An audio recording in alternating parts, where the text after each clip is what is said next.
So, you can take the girl out of Zen, but you can never really take the Zen out of the girl completely. So I come with a Zen koan today. And this particular Zen koan is very short. This is it. The world is vast and wide. Why do you put your robes on at the sound of a bell? The world is vast and wide. Why do you put your robes on at the sound of a bell? Now, many of you know koans aren't meant to be answered in a rational way. That's the whole point, to defeat that left brain mechanism that thinks it knows the answers to everything and to finally exhaust itself so it says, I give up. All we have is right here and now. We might well say to that koan, hey, I have an app with all kinds of sound effects. It's got bells and it's got chimes and it's got the sound of the ocean. The point being that we use a bell to put on our robes, just like we use our mantra to start our class, or we use this or that or the other, or they ring the bell out there to say to the students it's time to gather again. We use what we have. And we dig what we have. We appreciate what we have, what it is, what we're doing. We groove with what it is right here and now. Because to continue with the Zen terminology, it's the picking and choosing mind that says, oh no, that's better over there. Oh, that's no good, let's use this different thing.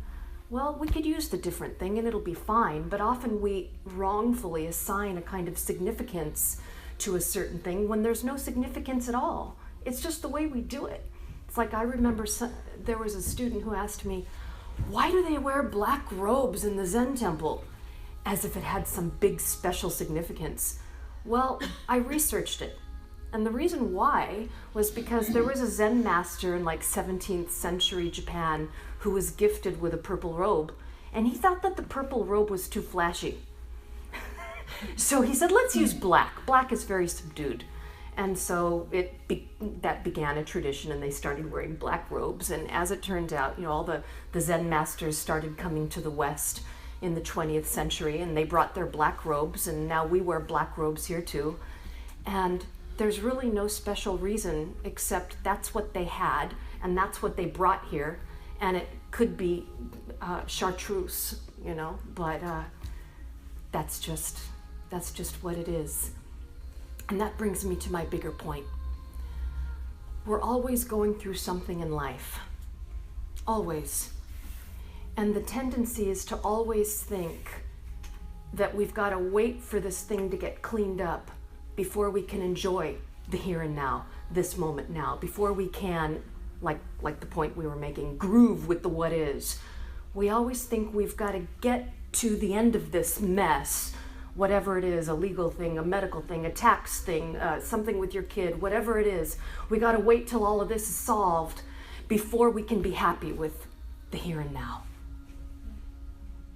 But just about everyone I know went through some big challenge in 2016, including yours truly. And if there's one thing I learned, it's all the things I've been talking about for 20 years, but from a heart space, that's always what it is. It's life experiences that make us really appreciate the teachings in a way that puts it to practice.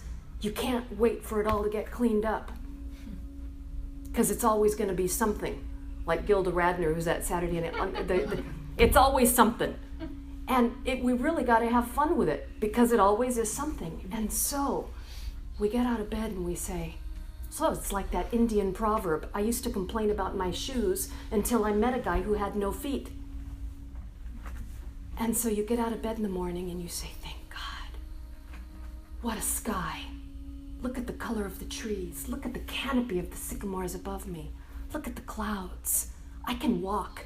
Yeah, my body's getting old, but I can walk. I can walk my dog. And this is a beautiful, beautiful day. The here and now. And that's the beauty of the most simple teaching, that all of these meditations compel us into the here and now, to groove with the what is, because there's always something beautiful to find. And when we find that beauty, and it's not hard, we get in touch in that moment with our expanded selves. So it's not just being here with the grumbling, it's, my God, I'm breathing. My God, I'm here.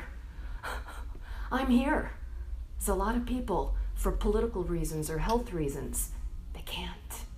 They can't. And we're healthy and we're well and we've got our bodies, and there's always something to be grateful for. And so gratitude is so much more than just a card, a Hallmark card. It's really the key to grooving with this moment and getting in touch with the beauty of the here and now. And that's what it's all about. My final point is, why do we resist? Why is it so hard? Why is it harder than running a marathon to even just, I've told this story before. The first time I walked into the Zen temple, I thought I was all that. I had read Alan Watts and I was an Eastern philosophy scholar, blah, blah, blah. Nobody cared. Can you sit on your cushion for 2 minutes? Because it's harder than running a marathon. Why is it so hard? Because the ego is the ultimate control freak. And in that stillness, it surrenders. And it's scary to surrender your sense of control. But also, in that moment, we become embodied and out of our heads. And we become at one with not only this moment, but also repressed stuff, repressed emotions, stuff that the ego is trying to protect us from. Of course, it never really could protect us from it. It's just repressed and it comes out in other ways, other more horrible, negative ways that interfere with our lives. But we become conscious of that too, so that we can clear it out and heal. And the ego's afraid of that. So in this moment, it confronts what it's afraid of, and it would rather not. So it would rather not be here now. And it does everything it can to distract us from the here and now, to run hither and thither like a monkey, hence the expression monkey mind. So it resists. So we have to go gentle.